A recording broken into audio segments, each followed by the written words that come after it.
अस्सलामुअलैकुम नाज़रीन, आप देख रहे हैं स्टार एशिया न्यूज पे प्रोग्राम इलाके खबरों का खुसूसी सेगमेंट। मैं हूं आपकी होस्ट शीज़ा जुल्फिकार। नाज़रीन, आज के प्रोग्राम के आगाज में सबसे पहले हम इशू पे बात करेंगे ट्री मीरवा की।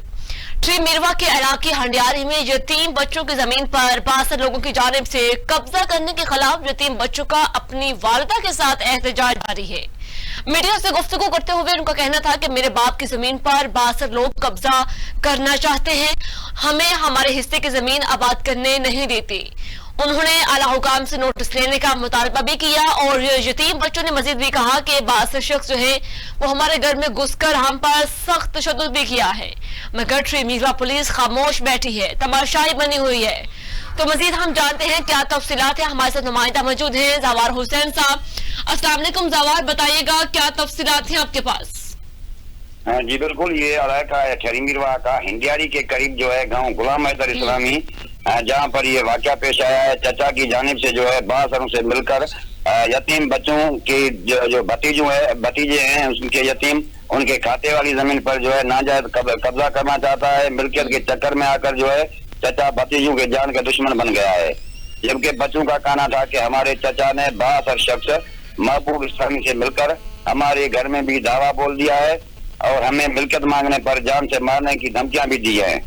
मगर जो है ट्री मीरवा पुलिस जो है अभी तक जो है कोई भी एक्शन लेने के लिए तैयार नहीं है। जब हमारी बात ऐसे जो ट्री मीरवा से हुई है तो उनका कहना था कि हम वाकये की जांच कर रहे हैं, वाकये की तहकीकात करके मुकदमा दर्ज करेंगे। जी ठीक है।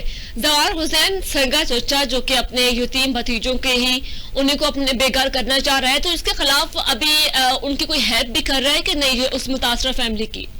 नहीं, अभी तक तो कोई हेल्प करने के लिए तैयार नहीं है, ना ही कोई हेल्प करने के लिए आगे आया है। मगर ट्री मीरवा पुलिस ने जो है एक्शन लिया है। वो पुलिस भी जाए वकू पर पहुंची थी जहां पर बच्चों का जो है पुलिस चाल कर रही है। तो कितनी एकड़ जमीन का तनाज़ा चल रहा है? कितनी एकड़ जमीन थी जो मुतासर बच्चों की बाप की है? 2 एकड़ जमीन पर मसला है जो मुतासर बच्चों के बाप की है। वो बाप जो है मुतासर बच्चों का फौत हो गया है और बच्चों का कहना था ये हमारी मिल्कियत जो है हमारे खाते में है। ठीक है। तो उनकी जो अहलिया है, जो मरहूम जो है उसके अहलिया का अब क्या मुतालबा है, वो क्या कह रही है इसके हवाले से? उनका मुतालबा यही है कि जमीन जो है हमारे बच्चों की है, हमें जो बात रहे हैं हमारे घर से भी बेदखल करना चाहते हैं और जमीन पर भी जो है गैर कानूनी तौर पर कब्जा करना चाहते हैं। उन्होंने जो है एसएसपी खैरपुर और डीआईजी सकर से जो है इंसाफ का मुतालबा किया है। ठीक है। क्या ये दोनों फैमिली एक ही घर में रह रही है या फिर अलग अलग घर में रह रही है? नहीं, ये जो मरहूम का जो अहलिया है वो जो है दूसरी घर में रहते हैं। वो जो चचा हैं उनके बेटों के वो दूसरी घर में रहते हैं। तो जवार हुसैन ये बताइए कि जिस घर में ये यतीम बच्चे और उनकी वालिदा के साथ वो रह रहे हैं, वो घर किसके नाम पे है? वो जो अहलिया है मरहूम की बीवी है, बीवी के नाम पे है, जो उनको जो है ना अकबर में दिया गया था। ठीक है। और जमीन अभी तक बच्चों के नाम है या फिर वो मरहूम उसके नाम पे है? नहीं, बच्चों के नाम पर आ गए है। वालिद के फौत होने के बाद जो है फौती का चेंज हुआ है और उनके बच्चों के नाम पर आ गया है। ठीक है। तो जवार हुसैन वो जो घर की मालियत है जो है वो उसकी मरहूम जो उनकी वो क्या कहते हैं उनकी जो वालिदा के नाम पे वो घर है, उसके नाम पे होने के बावजूद भी उन पे तशद्दुद किया जा रहा है, उनको घर से निकालने की कोशिश की जा रही है। वो जमीन भी जो कानूनी तौर पर उन बच्चों के नाम पे है, तो फिर वो जो उसके चचा है वो किस बिहाफ पे उन पर तशद्दुद कर रहे हैं और इस तरह उनको घर से निकालने की कोशिश कर रहे हैं?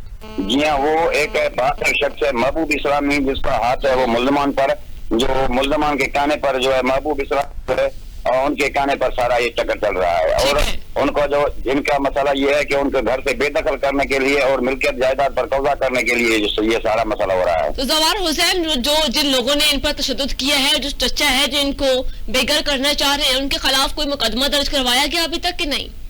जी हाँ, ट्री मीरवा पुलिस का कहना है कि वाकई की हम जांच कर रहे हैं, जैसा कि मुकम्मल करके हम मुकदमा दर्ज करेंगे। तो कितने रोज हो चुके हैं मुकदमा दर्ज किए हुए? हाँ, दो दिन हो गए हैं। ठीक है जवार हुसैन, बहुत शुक्रिया आपने अपडेट किया इस इशू के हवाले से। नास्टिन ट्री मीरवा के अंदर जो कि इलाके हंडियारी की हम बात करें तो वहाँ पे यतीम बच्चों की जमीन पे 62 लोगों की जानिब से कब्जा करने के खिलाफ है। यतीम बच्चों का अपनी वालिदा के साथ एहतजाज जारी है और यतीम बच्चों का सगा चचा ही उनको बेघर करने के लिए उनके पीछे पड़ा हुआ है। हालांकि वो घर जो है वो उनकी वालिदा के नाम पे है और जो 2 एकड़ जमीन है वो उन बच्चों के नाम पे है, लेकिन उसके बावजूद भी उनका चचा उनके जो कि उन्हें जान से मारने की धमकियां भी देता है, उन पे तशद्दुद भी करता है घर में घुस के। लेकिन वहां पर मकामी जो पुलिस है उसकी जानिब से अभी तक कोई ताउन नहीं किया जा रहा, सिर्फ मुकदमा दर्ज कर लिया गया है। मजीद जो अभी तफ्तीश का सिलसिला जारी है। प्रोग्राम में आगे बढ़े नाज़रीन, नेक्स्ट इश्यूज पे बात करते हैं। रुख करेंगे हम गोजरा का। गोजरा और गिरदोनवाह में जो कारखानों से निकलने वाले खतरनाक जो धुआं है उसकी वजह से माहौलियाती आलूदगी में दिन ब दिन इजाफा होने लगा है। वैसे भी आजकल स्मोक जो बहुत ज्यादा बढ़ चुकी है और फिजाई आलूदगी में भी काफी इजाफा होता चला जा रहा है, लेकिन शहरी जो है वो खतरनाक बीमारियों में मुब्तला होने लगे हैं। महकमा माहौलियात की मुलाजमीन और मुकामी इंतजामिया जो है वो बिल्कुल खामोश तमाशाई बन गई है इस वक्त, और कई कारखानों से जो निकलने वाला खतरनाक धुआं है उसकी वजह से स्मोक में भी इजाफा होने लगा है। नाज़रीन, शहरियों ने वज़ीर आला पंजाब डिप्टी कमिश्नर टोबा टेक सिंह उनसे फौरी तौर पर नोटिस लेने का मुतालबा करते हुए इन धुआं छोड़ने वाले कारखानों के खिलाफ सख्त कार्रवाई करने का भी मुतालबा कर दिया है। मज़ीद तफसीलात जानते हैं, हमारे साथ नुमाइंदा मौजूद हैं मोहम्मद नासिर साहब। अस्सलाम वालेकुम नासिर, बताइएगा क्या तफसीलात है, गोजरा में इस वक्त फिजाई आलूदगी किस हद तक बढ़ चुकी है? जी वालेकुम सलाम। देखें जी, ये गोजरा जो है वो तकरीबन 10 लाख आबादी पर मुश्तमिल सिटी है। उसके गिरदोनवाह में जो है वो धुआं छोड़ने वाले खतरनाक कारखाने मौजूद है, जहाँ पर जो है वो सारा दिन जो है वो गंदा आलूदा तरीन धुआं जो है वो खतरनाक निकलता है, जिसकी वजह से माहौल जो है वो खराब होता है और शहरी जो है वो यहाँ पर खतरनाक बीमारी में मुब्तला हो रहे हैं और स्मोक में भी जो दिन ब दिन इजाफा होता हुआ दिखाई दे रहा है और उसमें भी इजाफा हो रहा है स्मोक में। और महकमा माहौलियात के जो मुलाजमीन है वो सिर्फ दफ्तरों तक महदूद है और मुफ्ती तनख्वाहें ले रहे हैं और इनकी कारकर्दगी जो है वो सिफर यहाँ पर दिखाई दे रही है। जी ठीक है, तो ना सिर्फ वहाँ पे जो इनासर माहौलियाती आलूदगी का सबब बन रहे हैं, यहाँ पे कारखाने जो चल रहे हैं यहाँ पे खतरनाक धुआं भी निकल रहा है, तो इनको कंडीशन ठीक करने के, उनको बंद करने के लिए वहाँ पे कोई कार्रवाई नहीं की जा रही? महकमा माहौलियात के अफसरान किधर गायब है? महकमा माहौलियात के अफसरान जो है वो बिल्कुल दफ्तरों तक महदूद है और सिर्फ फोटो सेशन तक महदूद नजर आते हैं। और गोजरा गिरदोनवाह में बेशुमार इस तरह के कारखाने मौजूद है जहाँ से सारा दिन जो है वो गंदा तरीन धुआं जहाँ पे निकलता है और जो माहौल को खराब करता है और खतरनाक बीमारियों का सबब बने हैं। जहाँ पर जो है वो खतरनाक धुआं की वजह से शहरी जो है वो बीमारी में मुब्तला हो रहे हैं और स्मोक में दिन ब दिन इजाफा हो रहा है, जिसकी वजह से शहरियों को सांस लेना मुश्किल हो चुका है और उसके साथ साथ गला खराब और दीगर बीमारियां जो है वो जन्म ले रही है माहौल की वजह से। ठीक है, तो नासिर, गोजरा में कोई अभी तक कोई ऑपरेशन नहीं किया गया आलूदगी को जो नासिर उनको खत्म करने के लिए? इंतजामिया कोई डेली बेसिस पे कोई कार्रवाई नहीं कर रही क्या? देखिए जी, अभी यहाँ पर गोजरा में किसी भी किस्म का कोई भी स्टिंग ऑपरेशन नहीं किया गया और ना ही कोई कार्रवाई अमल में लाई गई है और किसी किस्म की कोई यहाँ पर कार्रवाई नहीं की गई और सिर्फ मीटिंगें जहाँ पर होती हैं दिल्ली इंतजामिया की जानिब से यहाँ पर जो उनको हदायत जारी की जाती है, लेकिन वो आते हैं और वो फर्जी अपनी कार्रवाइयां पूरी करके जो है वो चले जाते हैं, जिसकी वजह से शहरी जो है वो यहाँ पर इंतहाई परेशान है और माहौल जो है वो खराब हो रहा है। माहौलियाती आलूदगी में दिन ब दिन इजाफा हो रहा है, जिसकी वजह से बच्चे जो है वो स्कूल और कॉलेज के जो बच्चे हैं वो भी खतरनाक बीमारी में मुब्तला हो रहे हैं। जी ठीक है, तो महकमा माहौलियात के अफसरान का आपने मौक़िफ़ लिया है, वो क्या कहते हैं इस हवाले से? देखिए जी, महकमा माहौलियात के जो अफसरान है वो डिस्ट्रिक्ट टोबा टेक सिंह में उनका दफ्तर है, वहाँ पर जो है वो ये इनके अफसरान बैठते हैं और यहाँ पर गोजरा सिटी में इनके जो मुलाजमीन है वो तकरीबन मुफ्त की तनख्वाह लेने में मसरूफ नजर आते हैं। उनकी कारकर्दगी जो है वो यहाँ पर सिफर दिखाई दे रही है। जी ठीक है नासिर, बहुत शुक्रिया, आपने हमें अपडेट किया इस इशू के हवाले से। नासिर, गोजरा के अंदर जो कि फिजाई आलूदगी दिन ब दिन बढ़ती चली जा रही है, उसकी जो मेन वजह है वहाँ पे चलने वाले कारखाने जो कि खतरनाक धुआं छोड़ते हैं उसकी रोकथाम भी नहीं हो पा रही। वहाँ पे इंतजामिया, महकमा माहौलियात के जो अफसरान हैं वो बिल्कुल खामोश बैठे हुए हैं, किसी तरह की कोई कार्रवाई नहीं कर रहे, किसी तरह का कोई ऑपरेशन नहीं किया जा रहा। लेकिन वहाँ पे आलूदगी का सबब बनने वाले इनासर की अभी तक कोई रोकथाम मुमकिन नहीं हो रही। वहाँ पे लोग जो है वो मुख्तलिफ बीमारियों में मुब्तला हो रहे हैं। तो नाज़रीन, प्रोग्राम में नेक्स्ट इश्यूज पे बात करते हैं। रुख करेंगे हम पाकपतन का। पाकपतन में गैर कानूनी पेट्रोल पंप्स की भरमार है। जगह जगह गैर कानूनी पेट्रोल पंप शहरी आबादी के लिए एक बड़ा खतरा बन चुके हैं। गैर कानूनी मिनी पेट्रोल पंप पर इंतजामिया कार्रवाई करने से बिल्कुल कासिर है, खामोश जो कि तमाशाई का किरदार अदा कर रही है और किसी भी किस्म के हिफाजती इक़दाम भी नहीं किए गए इन पेट्रोल पंप्स के ऊपर। और आग लगने की सूरत में पेट्रोल पंप्स के इर्द गिर्द जो है मौजूद जो है वो शहरी आबादी को भी शदीद नुकसान हो सकता है। शहरियों का कहना है कि गैर कानूनी पेट्रोल पंप पर गैर मियारी पेट्रोल फरोख्त किया जाता है और दूसरे जब है जो कि दूसरा पैसे भी ज्यादा लिए जाते हैं। शहरियों ने इस तरह के गैर कानूनी पेट्रोल पंप बंद करने के साथ साथ सख्त से सख्त कार्रवाई करने का भी मुतालबा किया है। मज़ीद जानते हैं सैयद अहमद शाह से जो इस वक्त हमारे साथ मौजूद हैं। अस्सलाम वालेकुम अहमद, बताइएगा कि पाकपतन में अभी तक इलीगल मिनी पेट्रोल पंप्स कायम हैं, इसका खात्मा अभी तक क्यों नहीं मुमकिन हो पा रहा? इसके हवाले से पहले भी हम प्रोग्राम कर चुके हैं लेकिन अभी तक किसी ने इस पे एक्शन नहीं लिया। जी बिल्कुल इसी तरह ही है कि जो जिले इंतजामिया है वो जो है बिल्कुल कार्रवाई कर ही नहीं रही है। गैर कानूनी जो पेट्रोल पंप हैं वो दिन ब दिन बढ़ते जा रहे हैं। हालांकि हमने ये 2 से 3 दफा पहले भी इस चीज को हाईलाइट कर चुके हैं कि पाकपतन में जो है गैर कानूनी पेट्रोल पंप्स की भरमार है और जगह जगह पे ये पेट्रोल पंप जो है ये एक आग का गोला है जो शहर के जो वस्त में मौजूद हैं और किसी वक्त भी ये फट सकता है। तो इस खतरे से हमने कई दफा आगाह कर चुके हैं, तो लेकिन जो इंतजामिया है वो टस से मस नहीं हो रही। ठीक है, तो मोहम्मद अहमद ये बताइएगा कि हमने पहले भी इस इशू को हाईलाइट किया, प्रोग्राम भी बाकायदा किया, लेकिन उसके बावजूद भी अभी तक इनकी जो भरमार है उनको खत्म नहीं किया जा सका। तो वहाँ पे सिविल डिफेंस के जो अमला है वो किधर गायब है?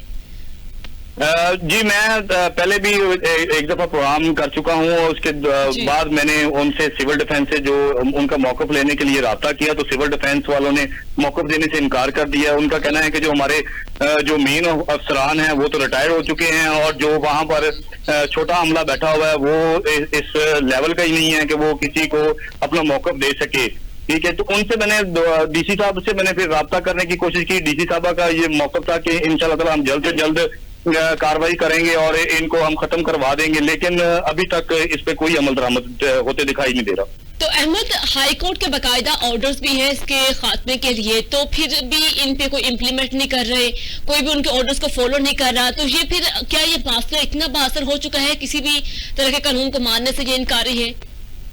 जी बिल्कुल, ये एक माफिया है। जो माफिया है ना ये खत्म होने का नाम ही नहीं ले रहा। तो लोगों ने बड़ी दफा मुतअद्दिद बार इनको शिकायत भी दर्ज करवाई हैं और जो हाई कोर्ट का आर्डर है उसको भी इन्होंने हवा में उड़ा दिया है और ये काम करने के लिए तैयार ही नहीं है। पाकपतन के जो मेन शाहराहे हैं जिन पे, जिस तरह मैं आपको यहाँ पे फिर बता देता हूँ एक दफा के सब्ज मंडी चौक है, उसके अलावा नगीना चौक है, उसके अलावा जो रेलवे बाजार है, उसके अलावा जो कमीर रोड है, यहाँ पर दिन रात जो है वो बाहर एक सिंगल मशीनरी के जरिए पेट्रोल भेजा जा रहा है और ये शहरियों के लिए इंतहाई खतरनाक है।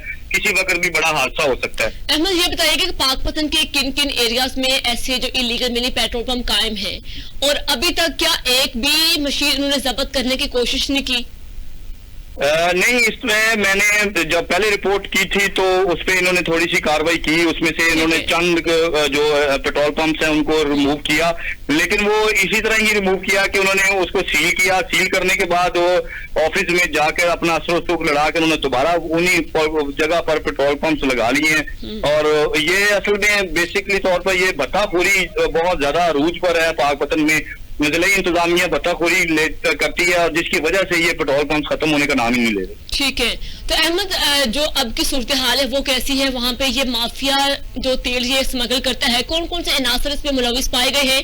जब ये स्मगलिंग करके ईरानी तेल इन पेट्रोल पंप तक आता है तो क्या चेक एंड बैलेंस नहीं किया जा रहा है? पेट्रोलिंग पुलिस कहाँ गायब है? उनकी कारकर्दगी भी बिल्कुल सिफर नजर आ रही है।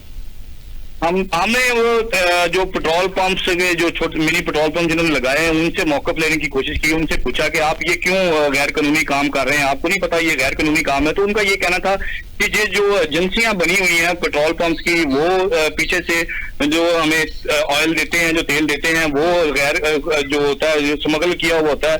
तो ये एजेंसियों पे हाथ नहीं डालते और ये हम छोटे पेट्रोल पंप मालिकान को जो हम अपने बच्चों की रोजी रोटी कमा रहे हैं उनके पीछे पड़ जाते हैं। तो हमने उनको कहा कि ये गैर कानूनी है, आप ये काम नहीं कर सकते। तो कहते और भी बड़े सारे गैर कानूनी काम हो रहे हैं तो ये हम हमारे पीछे ही क्यों पड़े हुए हैं हाथ धो के। तो इंतजामिया से हमने जब बात की, इंतजामिया को कहा कि आप इन पर एक्शन लें और इनको ये बंद करवाएं, तो इंतजामिया भी भत्ताखोरी करने के बाद उनसे पूछने को तैयार ही नहीं है। ठीक है अहमद, बहुत शुक्रिया आपने अपडेट किया इस इशू के हवाले से। नाज़रीन, पाकपतन में जो कि पंजाब के अंदर हर दूसरे शहर में इस तरह के इलीगल मिनी पेट्रोल पंप कायम है, लेकिन इसकी रोकथाम अभी तक मुमकिन नहीं हो पा रही।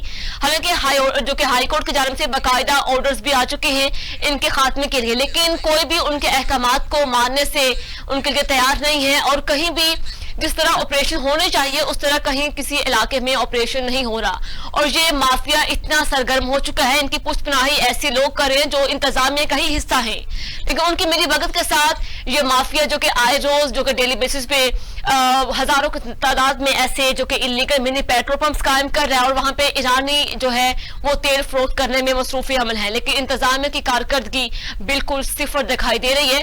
सिविल डिफेंस बिल्कुल मंजरेआम से गायब है। तो नाज़रीन, प्रोग्राम में हम नेक्स्ट इश्यूज पे बात करेंगे और यहाँ पे वक्त होता है एक शॉर्ट ब्रेक का, साथ रहेगा।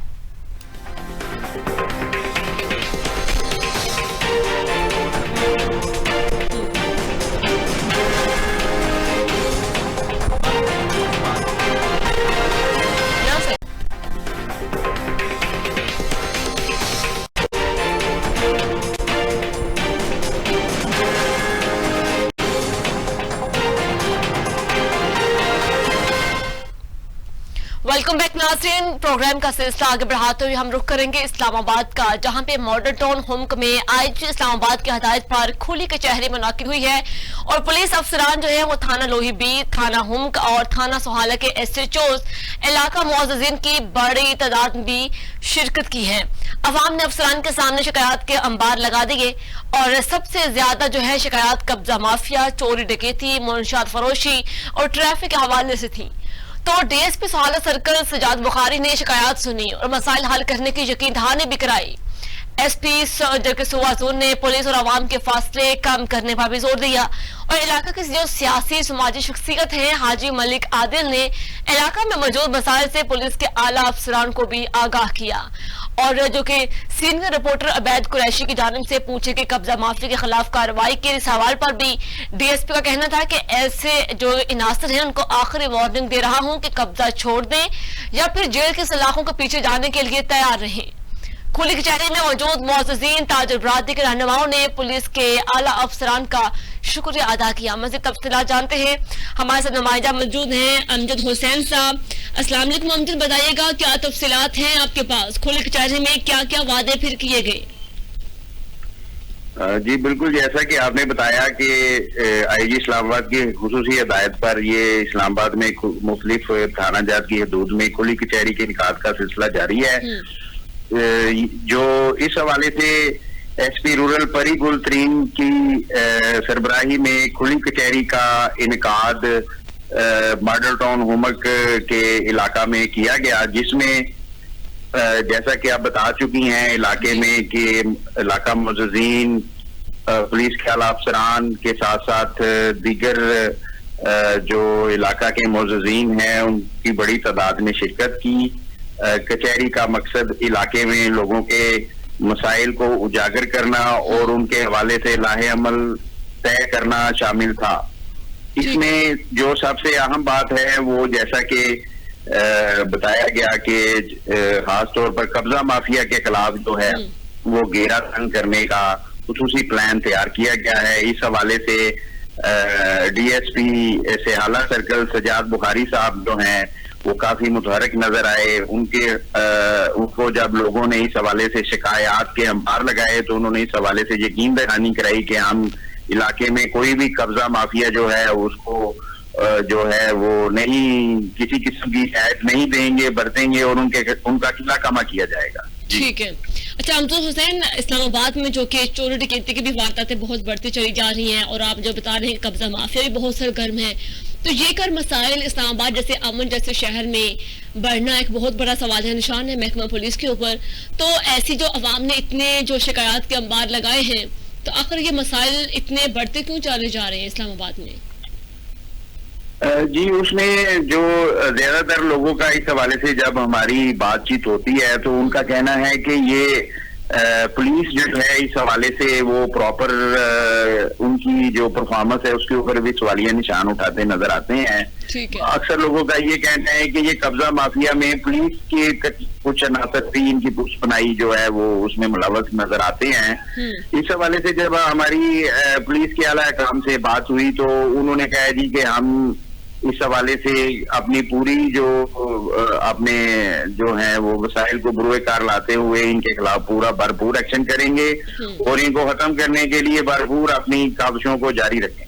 ठीक है अमजद, बहुत शुक्रिया आपने अपडेट किया इस हवाले से। नाजरीन, इस्लामाबाद में जो कि आईजी पंजाब की जानिब से खुली कचहरी की जो हदायत जारी की गई है, खुली कचहरी मुनाकिद की गई, वहाँ पे जो तमाम जो साइलिन हैं सब ने अपनी जो कि शिकायत के अंबार लगाए, जो मसाइल थे उनको जो स्पेशल तौर पे कब्जा माफी के खिलाफ उन्होंने सख्त हथकंडे आजमाने की भी हदायत दी है कि जल्द से जल्द जो ऐसे काबिज लोग हैं वो कब्जा खत्म कर दें, तो अदरवाइज इनको लास्ट वार्निंग है, उसके बाद इनको कैफरे करदार तक पहुंचाया जाएगा। तो मजीद उन्होंने अवाम को तहफ़्फ़ुज़ देने की बड़े बड़े दावे किए हैं कि उनके जल्द ही ये सब मसाइल हम हल कर देंगे। तो प्रोग्राम में आगे बढ़े नाज़रीन, नेक्स्ट इश्यूज पे बात करते हैं। रुख करें कराची का। कराची के इलाके कुरंगी सेक्टर 31 में तमीराती काम पर डिप्टी कमिश्नर का चेक एंड बैलेंस मुकम्मल तौर पर खत्म हो चुका है। अहकामात की खिलाफ वर्जी करते हुए बिल्डर्स जो है वो मनमानियां करने लगे हैं। अदालती हुक्म के मुताबिक 24 जो कि 84 गज के प्लाट पर महदूद तमीरात की जा सकती है, मगर इंतजामिया की मिली भगत से बिल्डर्स अदालती हुक्म की भी खिलाफ वर्जी कर रहे हैं और इनका कहना है कि हमने इंतजामिया से इजाजत ले रखी है। मजीद तफसीलात जानते हैं हम असद सोलंकी साहब से, जो इस वक्त हमारे साथ लाइन पे मौजूद हैं। अस्सलाम वालेकुम असद, बताइएगा क्या तफसीलात हैं इस हवाले से आपके पास? जी वालेकुम सलाम। मैं आपको अभी बताता चलूं कि 31 सेक्टर जी में अल्लाह वाला टाउन में 184 गज के ऊपर अमूमन तामीर 1 से 2 मंजिला हो सकती है। इसकी जगह पे 18 दिनों में 3 मंजिला बिल्डिंग बनाई गई है। जो 18 दिनों में 3 मंजिला बिल्डिंग बनाई गई है वो कितनी मजबूत होगी और कितनी कारामंद होगी। जब उनसे इलाके मुकीनों ने पूछा कि भाई आप 18 दिनों में ये जो बिल्डिंग आप बनाई है वो कितनी मजबूत होगी, तो उनको धमकियां देने लगा कि मेरी मर्जी है, मेरे जो करता हूँ मुझे कोई पूछने वाला नहीं है, चाहे वो डीसी ऑफिस हो, चाहे वो सिर्फ गवर्नमेंट अथॉरिटी हो या कोई और हो, क्योंकि मैंने भारी भरकम इन इदारों में पैसे भरे हैं। जो बार बार यहाँ के डीसी हैं, commissioner, deputy commissioner Masood Bhutto के बार बार नाम ले रहे थे कि मेरे साथ वो है, आया वो कितनी हकीकत है, कितना क्या है। ये ठेकेदार फारूक नाम का जो बंदा था उसने जो है ना बार बार उन्हीं का नाम लिया है कि डीसी कमिश्नर के बंदे और वो मेरे साथ हैं। जी ठीक है। तो असद साहब, इस तरह जो बिल्डर्स की मनमानी है वो किस बिहाफ पे कर रहे हैं, वो इनकी पुष्टपनाही फिर कौन लोग कर रहे हैं? देखिए ना, अभी डिप्टी कमिश्नर एक जिले का मालिक है जी। जब उनकी वो कहता है कि रहनुमाई मेरे ऊपर है और मुझसे वो पैसे लेते हैं डिप्टी कमिश्नर के लोग, डिप्टी कमिश्नर के भुट्टो जो मसूद भुट्टो है उनका नाम बार बार ले रहा था कि मसूद भुट्टो ने भी मुझसे पैसे लिए हैं, सिंध अथॉरिटी गवर्नमेंट ने भी मुझसे पैसे लिए हैं, तो मुझसे पूछेगा कौन? यहाँ ये कराची है, कराची में यही है कि पैसे दो, 1 मंजिल की जगह 10 मंजिलें बनवा दो, हमें कोई एतराज नहीं है। कल को वो गिर जाए, लोगों को नुकसान हो या लोग मर जाएं, उससे हमें कोई साकार नहीं है। हमें सिर्फ पैसों से मकसद है और पैसे देने चाहिए। आपने ये भी बिल्डर माफिया जो ये बहुत बड़ी माफिया है, ये 80-84 गज कितनी बड़ी होती है, ज्यादा से ज्यादा आप उसमें 2 कमरे भी नहीं बना सकते और उस जगह पे आप 3 मंजिला बिल्डिंग बना रहे हो तो कितनी मजबूत होगी, कितने उसमें कमरे होंगे और क्या होगी। क्योंकि ये लोग बिल्डिंगें बना के बेच के चले जाते हैं, भुगत से वो लोग हैं जो उनमें रिहायश पजीर होते हैं या वो किराए पे लगा देते हैं, तो उनको नुकसानकार होते हैं। ये जो जल्जले आते हैं, ये जो हवाएं आती हैं, तो ये आए दिन बिल्डिंगें इस तरह गिरती रहती हैं और गरीब आवाम मरती रहती है। जी अच्छा असद साहब, ये बताइएगा कि जो बिल्डर्स अफसरान हैं, इंस्पेक्टर्स हैं, क्या वो इन सब मामलात में मुलव्वस है, जो हाई अथॉरिटी तक इस तरह करप्शन के जो मामला चलाते हैं और जो क्या बगैर नक्शे के ये बिल्डिंग्स बनाते हैं कि इनको पूछने वाला कोई नहीं, कौन लोग हैं जो मेन जो कि इनका काम करते हैं और जो आपस में इनकी मिली भगत के साथ ऐसे जो मामला चल रहे होते हैं? जी, मैं आपको बताना चलूं, कुछ दिन पहले हमने स्टार एशिया के हवाले से एक मलिर सिटी में एक बिल्डिंग बन रही थी, बुकिंग लगी हुई थी और बिल्डिंगें बन रही थी, सोसाइटी बन रही थी। तो उनका भी यही कहना है कि भाई सिंध गवर्नमेंट अथॉरिटी जो है, जो बिल्डिंग अथॉरिटी है, जो ये नक्शे अप्रूवल करके देती है, पैसे भारी भरकम की फीस के नाम पे वो लेते हैं। हमसे कौन पूछेगा? जब गवर्नमेंट का इदारा एक स्टेप मोहर लगा के देता है और उनका नाम बाहर बोर्ड पे लगा हुआ होता है कि सिंध गवर्नमेंट अथॉरिटी बिल्डिंग के हवाले से ये अप्रूवल शुदा बिल्डिंग है, तो उसमें कौन आप और मैं क्या करेंगे उसमें? जब सिंध गवर्नमेंट के जो अफसरान हैं, जो यहाँ पे है, वो सब करप्शन में मुलव्वस है, तो ठेकेदार या बिल्डर माफिया तो उससे डबल होंगे ना। बिल्कुल ठीक है। तो असल इसका मतलब है कि बहुत से जो अदारे के ही लोग, जो मुतालिका जो बिल्डर्स इंस्पेक्टर्स हैं, वो सब इन मामलात में मुलव्वस हैं, जिनकी वजह से और जो हाई अथॉरिटी इनके साथ मुलव्वस हो के इस तरह की मामला चलाते हैं, उसकी बिहाफ पे ऐसे इलीगल जो बिल्डिंग्स बनती हैं बगैर नक्शे के, बाद में नुकसानात वहाँ के रहायशियों आवाम को उठाना पड़ता है। तो इसकी रोकथाम कैसे कर मुमकिन हो पाएगी? कोई रोकथाम नहीं होगी। हम मीडिया का काम है निशानदेही करना, आला एहकमाम तक, ऊपर वजीर आजम तक और मुख्तलिफ अफसरान तक ये बात पहुंचाते हैं, लेकिन होता कुछ भी नहीं है। क्या होता है कि सारे करप्शन में मुलव्वस होते हैं। कौन किसकी? चोर को क्या पकड़ेगा? क्या चोर के ऊपर पर्दा रखेगा, उसको अपनी चोरी का वो नहीं बताएगा आपने ये चोरी की है। जब एक इदारे करप्शन में मुलव्वस है, जो पैसे लेके भारी भरकम इन जैसे बिल्डर माफिया को हाई अथॉरिटी दे देते हैं और जो लोग इलाके मुकीन उनसे पूछते हैं, उनको मारने के लिए आ जाते हैं, तो वो कौन है? क्या उन अफसरों से ये बिल्डर माफिया भी ज्यादा ताकतवर है क्या? गवर्नमेंट चाहे तो एक सेकंड में सब कुछ दुरुस्त हो सकता है, लेकिन गवर्नमेंट चाहती नहीं है, इन चीजों पे नजरसानी करती नहीं है। वो कहते हैं हमारे अफसरान जो है, वो कहते हैं हमें तो अपनी फीस मिल गई है, वो जाने, उनका काम जाने। जी तो असद साहब, आपने मौक़िफ़ लिया है बिल्डर इंस्पेक्टर्स का या किसी आला हुकाम का, वो क्या कहते हैं इस हवाले से? देखिए, मैंने एक दो को मैसेज किया था, रिप्लाई कोई नहीं आया, ना उन्होंने कोई मौक़िफ़ देने से जो है ना मौक़िफ़ देने के लिए कुछ कहा। मैंने तो उनको मैसेज किया था, किसी की तरफ से कोई जो है ना वो नहीं आता। देखिए, वो अगर मैं किसी को बोलूं कि आपने ये कैसे किया है, तो जाहिर है वो चीज जो उसमें मुलव्वस है वो कैसे मौक़िफ़ देंगे? जब गवर्नमेंट उनके साथ मुलव्वस है, जो आला अफसरान उनके साथ मुलव्वस है, जो डीसी जिले के मालिक, डीसी डिप्टी कमिश्नर, जिसके इलाके में जिसके हदूद में ये काम हो रहा है, वो उनके साथ मुलव्वस है, तो वो किससे डरेंगे? मुझसे डरेंगे, आपसे डरेंगे, या गरीब आवाम से डरेंगे? बिल्कुल ठीक है असद साहब, बहुत शुक्रिया आपने अपडेट किया इस हवाले से। नाज़रीन, जो कि कराची के इलाके करंगी सेक्टर में जो कि इलीगल तमीराती जो काम जारी है, उसमें मुलव्वस वहाँ के बिल्डर्स इंस्पेक्टर्स, जो कि दीगर आला जो अफसरान हैं, डिप्टी कमिश्नर, सबका जो कि चेक एंड बैलेंस तो है नहीं, लेकिन मिली भगत के साथ ये माफिया इतना सरगर्म है, इदारे के लोग ही लूटने में, करप्शन करने में मुलव्वस हैं। तो नाज़रीन, जो कि ऐसे जो कि कराची में इस तरह के इलीगल जो कि अमारात कायम की जाती हैं, बाद में वही खस्ता हाली का शिकार होती हैं, किसी बड़े हादसे का सबब बनती हैं। तो नाज़रीन, इस हवाले से जबकि आज के प्रोग्राम में हमने डिफरेंट इश्यूज पे बात की, और पाकपतन के इलाके में जो हमने बात की है, वहाँ पे इलीगल जो मिनी पेट्रोल पंप जो है कायम थे, लेकिन हाई कोर्ट के जो ऑर्डर के बावजूद भी वहाँ पे कोई अहकामात नहीं किए गए, और वहाँ के जो सिविल डिफेंस, जहाँ पे डिप्टी कमिश्नर, असिस्टेंट कमिश्नर सब जो कि हाथ पे हाथ रख के बैठे हुए हैं, किसी ने इन अहकामात पे अमल करने की कोशिश नहीं की। लेकिन हाई कोर्ट के ऑर्डर के बावजूद भी उस इलाके को इस माफिया से पाक नहीं किया जा सका, और सब जो है वो खामोश तमाशाई का किरदार अदा करने में मसरूफ है। स्टार एशिया न्यूज़ हमेशा की तरह ऐसे जो कि डिस्ट्रिक्ट इशू से गाहे जो कि आपको आगाह करता चला आ रहा है, लेकिन इस पे अमल करना, वहाँ पे ऐसे इश्यूज को सोल्व करना जिस हद तक इंतजामिया का काम है, वो बिल्कुल नाकाम दिखाई दे रही है। आज के प्रोग्राम का नाज़रीन वक्त होता है खत्म। हमें दीजिए इजाजत, अल्लाह हाफिज।